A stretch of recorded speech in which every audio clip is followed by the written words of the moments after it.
Hello, beta. Uh, in my previous class, beta, we completed for the P block element, that is the chemical properties. I mean, started the 13th group element. That means this is a P block element. And beta, in this P block element, we are talking about third A group element, that is a boron family, where we completed chemical properties. And in that chemical properties, only the first point we completed. That one is that uh, that one is a oxidation state part we completed. Now today we are going to see reactivity of this group element towards the air. Right, beta? Reactivity of this element towards the air. So see here.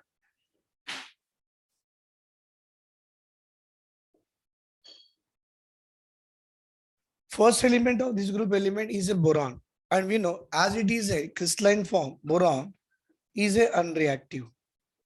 But why it is unreactive toward atmospheric air? Due to its crystalline nature. So as it is in the crystalline form, beta, it is a unreactive, or it is a unreactive because of its crystalline form. But aluminium, it form oxide layer.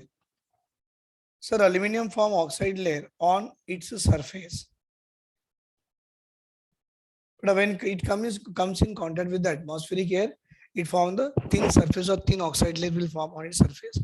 And again, it will further protect the metal from the further attack. Means it shows its passivity. But another one is that some boron is there in the amorphous form, and amorphous boron we can say, or aluminum metals or heating in air, it can has a tendency to form its oxide. But if the boron it is in amorphous form, when it combined with the atmospheric air, it can form its oxide. Same way, beta, when the aluminum on heated with the atmospheric air at very high temperature, they can form its oxide. Oxide formed by the boron and oxide formed by the aluminum. But when this element, nitrogen, are heated with the nitrogen at very high temperature, they also have a tendency to form its nitride. So let me tell you, beta, this is the metal of the third group element. And when it is combining with the nitrogen, they have a tendency to form its nitride. What is this? This is the metal nitride formed by third A group element.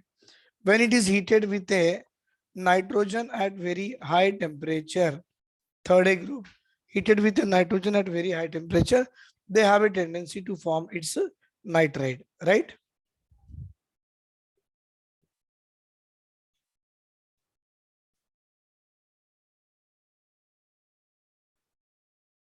Now, so when it is heating with the atmospheric air, it can form its oxide, boron, then aluminium, then gallium, then indium, and then thallium. But these group elements have a tendency or having the variable valency +1 and +3. Right, beta? So thallium has a tendency to form two oxide, Tl2O3 and Tl2O. Among that, thallium in its +1 oxidation state, it become more stable than this one. But a boron oxide, if you will see, it is a what you can say, boron is a non-metal. And you know, but non-metallic oxides are the acidic oxides. But here, aluminum and gallium, according to NCRT, it is an amphoteric oxide. But these are the aluminum oxide and gallium oxide. According to NCRT, it is an amphoteric. So why according to NCRT? But it is amphoteric, okay. But gallium will have more metallic nature than aluminum. So it must be the basic oxide. But as the NCRT rose, aluminum and gallium oxides are the amphoteric, so we have to prefer that one only. Remaining one, our indium and thallium, so they are the basic oxide. Obviously, metallic oxides are basic oxide, non-metallic oxides are acidic oxide. So this nature of their oxide get changes as we are coming down the group. Right, beta? It is a reactivity towards air. Now we'll talk about the reactivity towards acid and alkalis. Now we'll talk about reactivity towards acids and alkalis. Take a screenshot of this one, beta.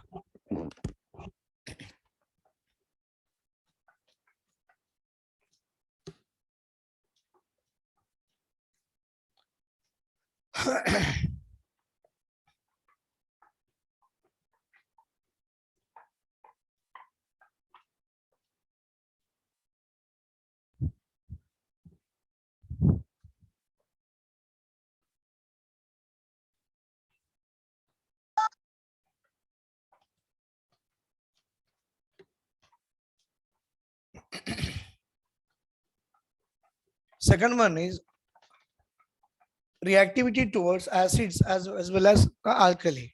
How these metals or elements can be reacting with the acids and the alkali. The second part, so it is a reactivity towards, but a reactivity towards acids and alkali.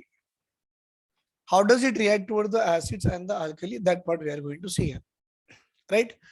But we can say boron, it does not react with acid and alkali even at moderate temperature. Yeah, it is correct, beta. Boron, it does not react with either acid or with the alkali, and that to be at moderate temperature. Yeah, if the temperature is moderate, our boron, it does not react with this and this, acid and alkali. But aluminum, it can dissolve in the mineral acids. But if you talk about the aluminum now, beta, yes, sir. This aluminum has a tendency to dissolve where? In minerals acid.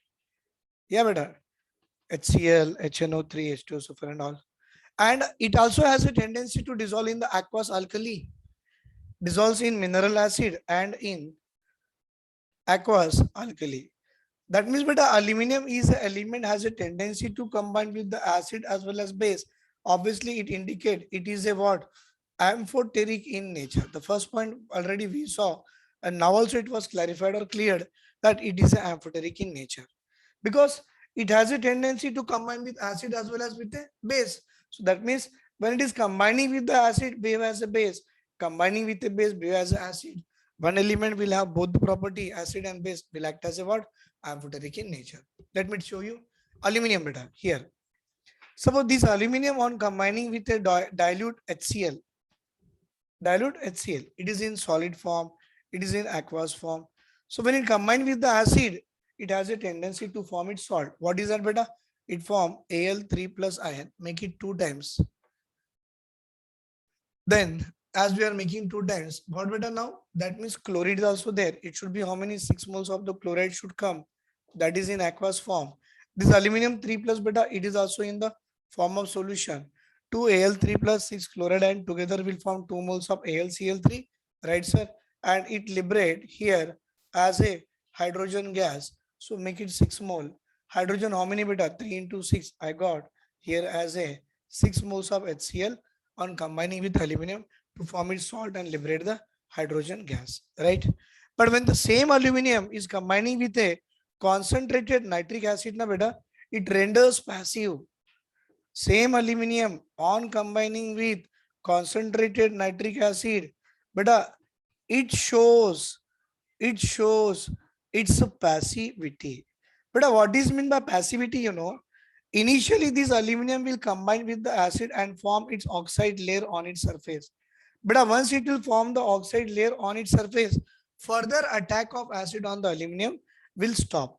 So initially reacted and now the reaction was stopped. That property called as a passivity. So what you can say? Concentrated nitric acid renders aluminum passive. Concentrated nitric acid renders aluminum passive by forming a protective oxide layer on its surface. This is a what? Sir, this is a protective layer on its surface. Yeah, beta. It has a tendency to form the protective layer on its surface and it will show its passivity. Right? Sir, aluminum also has a tendency to combine with the base. Obviously, beta, this is aluminum combining with the base. Aqueous alkali, you take it. Make it aqueous alkali. Sir, NaOH, it is in the aqueous form. Right? Sir, now hydrolysis means obviously water molecule should be there. They're combining together to form the salt called as a sodium tetrahydroxoaluminate.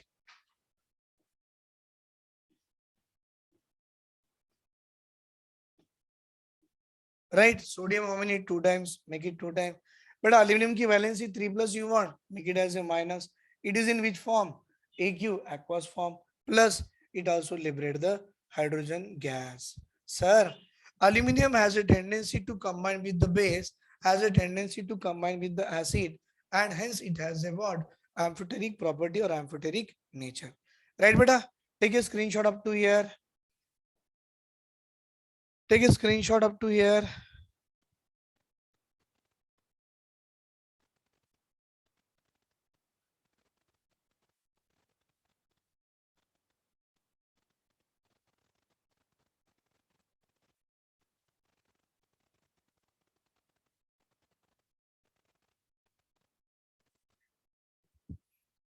Clear? But a reactivity towards halogen.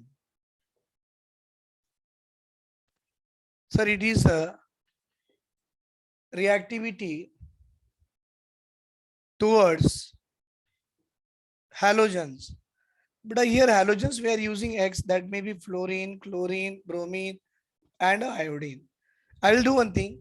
This is an element of 13 group element or third A on combining with a halogen to form plus 3 minus 1 MX3 is a halide formed by it. But this is called as a what? Trihalides. I'll tell you very important point. But among all these group element, only these element react with the halogen to form the trihalide except thallium. Except these one, it can form all. What is that? Thallium iodide, it does not exist. So beta, other than these one, all the element have a tendency to form its trihalide. Beta, M is a third A group element. Except thallium triiodide, remaining all has a tendency to form. It's a trihalide.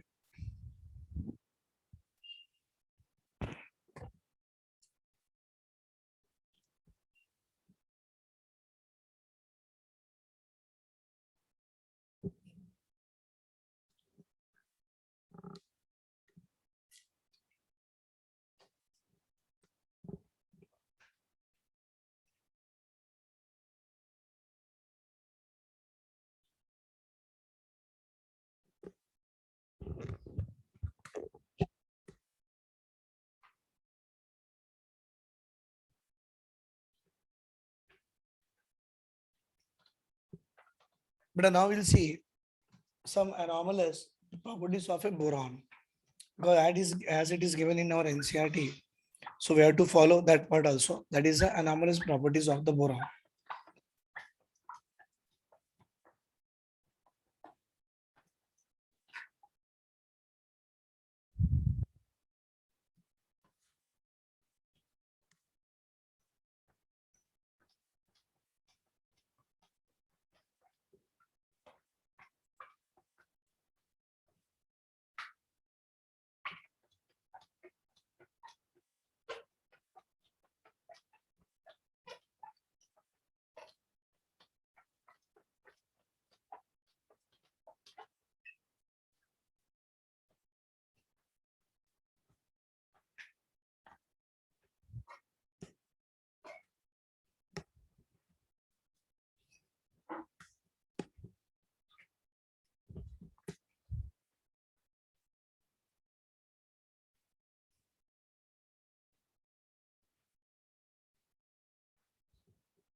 Sir, anomalous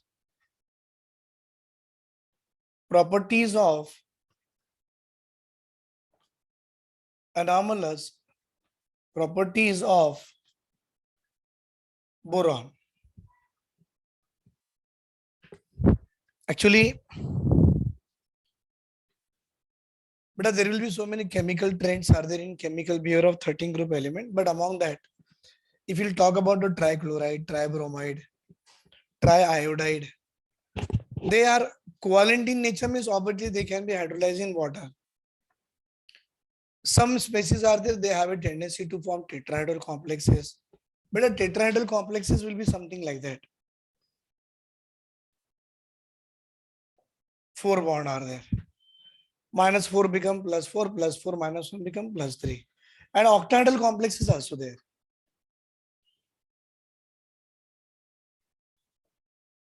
+3. Because octahedral complexes should be there. This is a octahedral, this is a tetrahedral. Now some element has a tendency to form the tetrahedral complexes. So some element has a tendency to form octahedral complexes. Obviously, you people know that better. Due to absence of vacant d orbital, boron cannot expand its octet. So its maximum covalency of boron must be 3, must be 4. It is there. But remaining element other than boron, due to presence of vacant d orbital, they can expand their octet. And by due to the expansion of their octet, beta, they have a tendency to form octahedral complexes. Right? These are there. So species like octahedral, tetrahedral, they can form, but except in boron, which is in the existing, we can say aqueous medium and all. But a monomeric trihalide, being electron deficient or a strong Lewis acid, boron trifluoride easily react with the Lewis base to form the ammonia. It is there. So these are the complexes can be formed by whom, beta? It is a formed by boron, and this is a formed by other elements of 13th group, of third A group, except what, beta? Boron. Reason, do you know what is that? Due to absence of vacant d orbital, I should say. Why the boron does not form this one? The reason is that due to absence of vacant d orbital, boron does not expand its octet. Boron does not expand its octet. That is one of the reason. One more case, it is a one case. Second case, beta. Boron has a tendency to form its trihalide BF3. So it acts as a Lewis acid, has a tendency to combine with the base. What is that, beta? Lewis base. Tendency to donate a lone pair, tendency to accept a lone pair. And now it forms a ammonia boron trifluoride complex. Beta, this is called as a ADDUCT, adduct. Addition product called as a adduct. But here boron ki avidation, check it beta, sp2, and now here boron ki avidation, you check it here, become sp3. This question was there in the exam. They are asking in this reaction in which atom the hybridization get changes, but a boron get changes from sp2 to sp3. Nitrogen now also sp3 and now also sp3, but it loses one, so positive. It gains one, so negative. I got the dative bond here, right beta? ये लिखते नहीं है, we won't write all these things, but remember in this way it has a tendency to donate Lewis base, tendency to accept Lewis acid, and now boron will changes its hybridization from sp2 to sp3.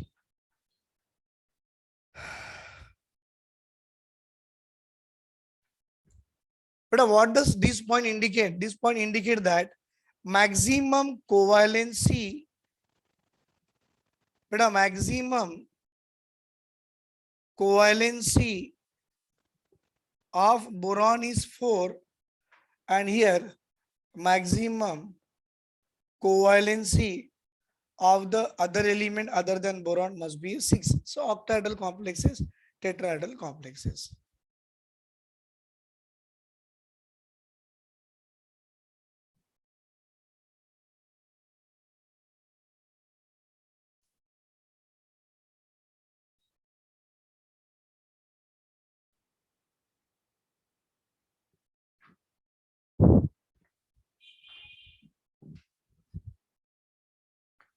But aluminum is a metal having its halide. But these halides can undergo dimerization. That means two molecules together, Al2Cl6. That is a dimerization. But how the dimerization occurs here? Al, Cl, Cl, and Cl. Is it clear? Al2Cl6. But here aluminum is having vacant, it will donate its electron toward here. Now another aluminum is there, it will also have Cl. But this aluminum, this chlorine donate its electron to this aluminum. So this aluminum having 3 chlorine, 1, 2, 3. But 1, 2, and 3. What is this? It is a dimerized form of the Al2Cl6.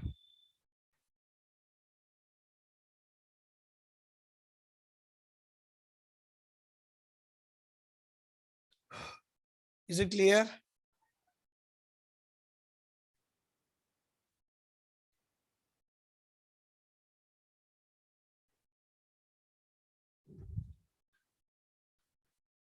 But some important compound of boron now. After this, an anomalous properties of boron के बाद we'll see now some important compounds of boron. But according to NCERT, the first compound which they give, that is a borax, called as a tinkle. Na2B4O7.10H2, right? 10 or 7? Yeah, देखेंगे बेटा. So now the important compound of boron, first one is borax. The important property or the important concept here, that is a borax bit, is we are going to see here. The important compound of boron. Sir, important compound of boron is what beta? The first one is a borax.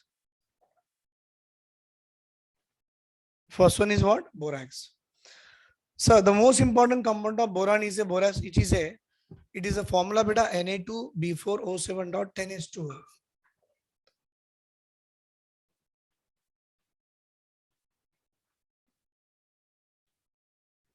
Water of crystallization 10, right?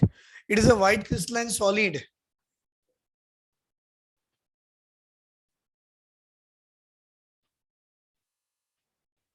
It is a white crystalline solid.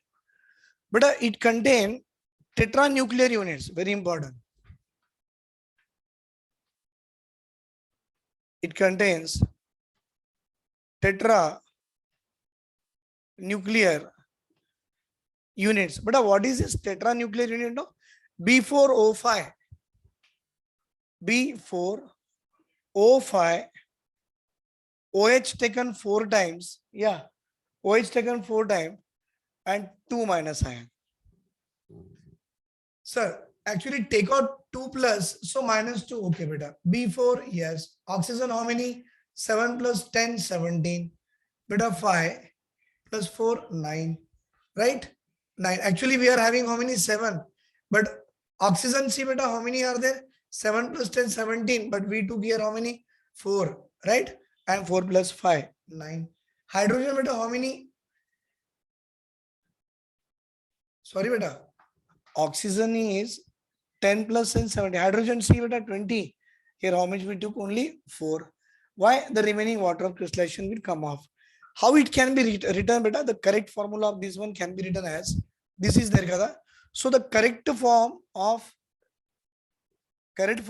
of borax can be written as, see here, 2 negative ion outside the square bracket, so 2 positive ion.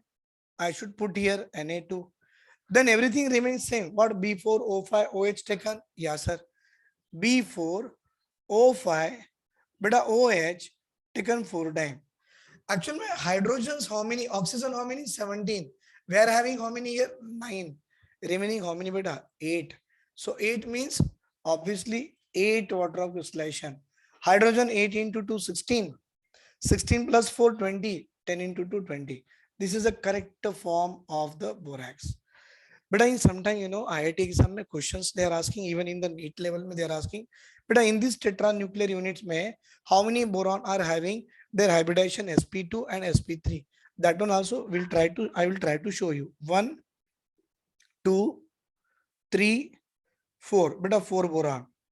Their OH how many? 4. 1, 2, 3, 4. But these are the 4 OH are there. Okay, sir. 1, 2, 3 and 4. 4 boron, 4 OH. Oxygen is how many? 5. 5 beta. This is a 1. This is a 2. This one is 3. So this one is 4. And this one is 5. Sir, how many boron are having a sp2 hybridized? 1.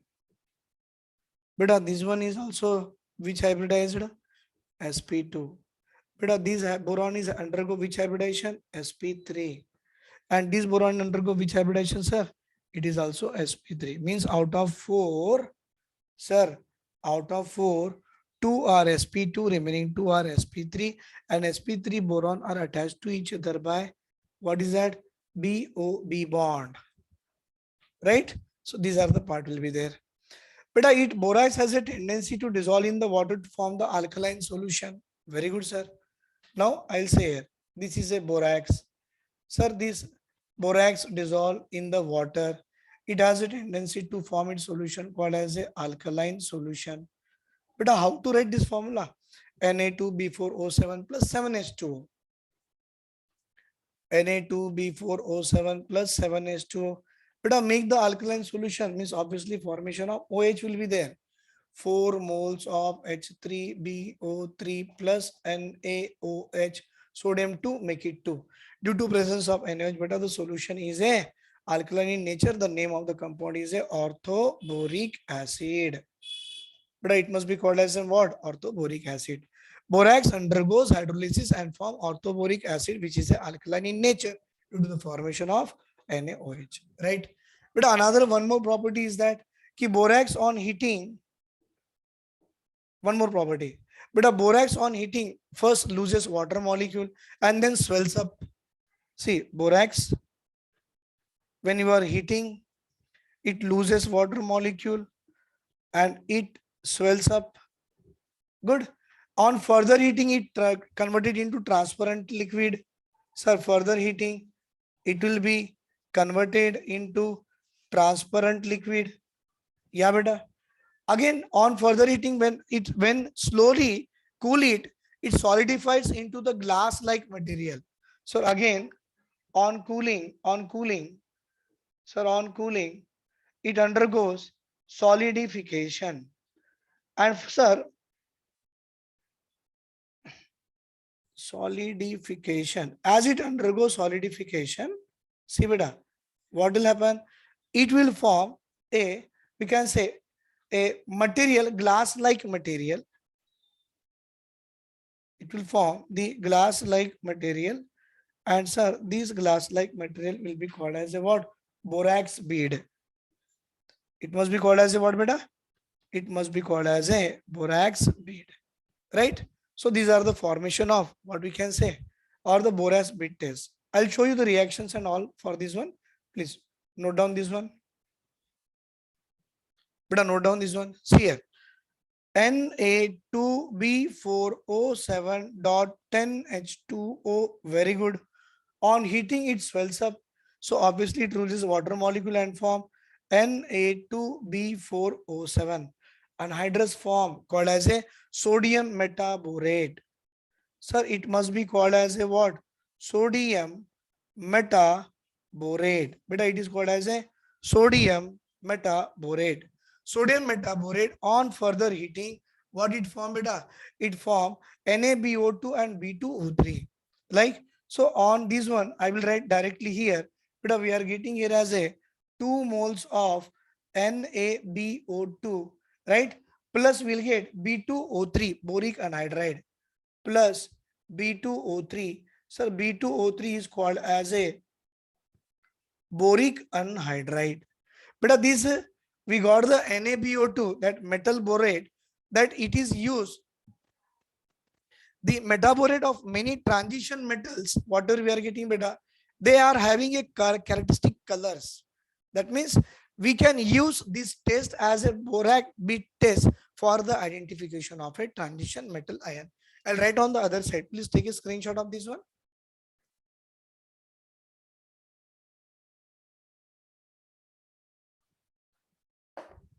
Right, sir?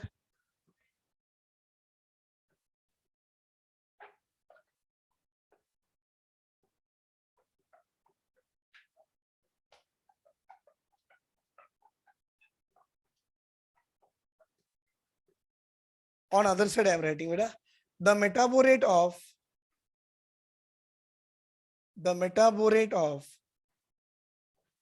right beta, the metaborate of many transition metals, metaborate of many transition metals. Example, you can take cobalt, beta, copper, right? So metaborate of many transition metal have characteristic colors.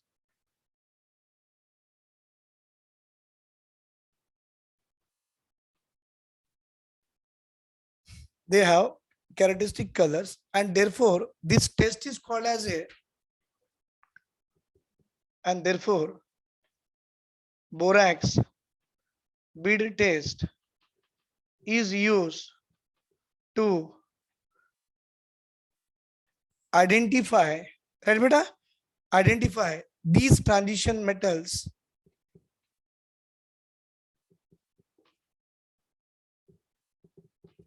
right, beta? So these borax bait test is used to identify this transition metal with the help of this borax bait test.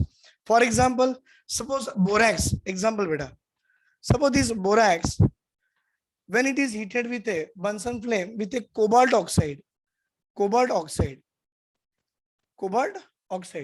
But what it gives? It gives a blue color bead. But a blue color bead due to the formation of what? Cobalt borate, CO, then BO2 taken twice. See, beta, I got na NaBO2. So formation of these cobalt borate is a which color? But a formation of blue color bead indicate that the oxide, metal oxide, which one we are using, it is a cobalt, right? It is only the thing given in the NCERT. So this example only I have taken for you. Please note down beta fast. Because next one we are going to see now. Next one we are going to see another one called as a orthoboric acid. That is a compound formed by the boron. Orthoboric acid. Right, beta? So borax bead test is used to identify the presence of a transition metal, right? Due to the formation of a colored bead, we are able to identify this particular transition metal is there. NCERT is using only cobalt. So we have to learn only for the cobalt, not for the other. But references books are giving so many beta. Copper is there, cobalt is there, right? All D block may whatever D block are there, so many examples they give in reference, but no need to learn all. NCERT using cobalt and it will form the blue color bead. Formation of blue color bead indicate we are using the cobalt oxide as a metal oxide which can form cobalt borate. But orthoboric acid, the next compound of the boron is nothing but that one is orthoboric acid. But orthoboric acid formula H3BO3 can be written as BOH taken thrice H3BO3. But the formation of these OH don't go in that way. Formation of OH is a basic in nature. No, still it is acidic. The way to write this is. But how it will be, sir? I can say it is a white crystalline solid, soapy to touch. It is a white crystalline solid. Sir, it is a soapy to touch. Sir, it is a partially soluble in water, but highly soluble in hot water.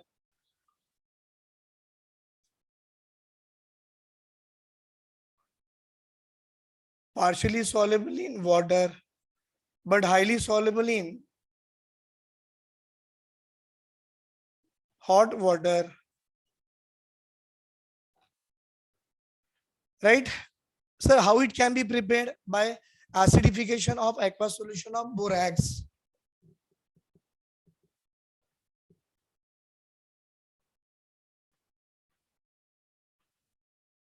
By acidification of aqueous solution of borax.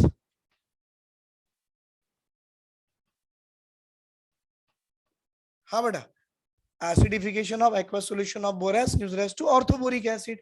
How? Example, Na2B4O7. What is this, sir? It is a borax.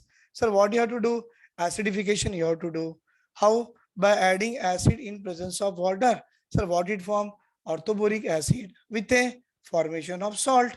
Sir, I can write H3BO3 or we can say BOH taken thrice. Right, beta? And just you can balance it by putting the 2 mole, 4 mole, boron is already 4 is there, and by putting 5 mole and HCl is chlorine 2 mole. Khatam. It we got here as a boric acid or orthoboric acid. What we got beta? Orthoboric acid. It is one of the method to prepare this one orthoboric acid. But it is also formed by the hydrolysis of most boron compound. So now how the hydrolysis of most of the boron compound will form this one, we'll see. Now property and all, we'll check it here beta. Chalo, up to here write down.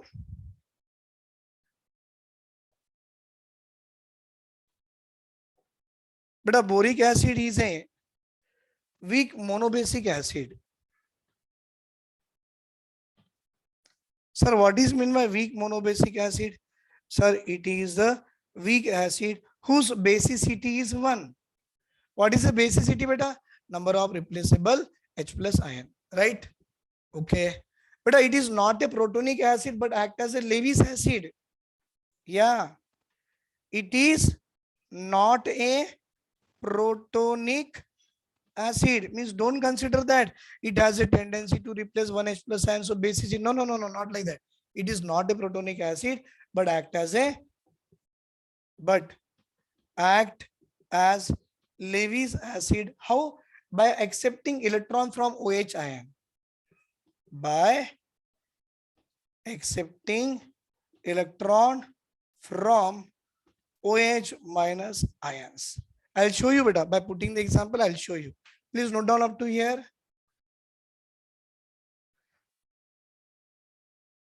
Please note down up to here.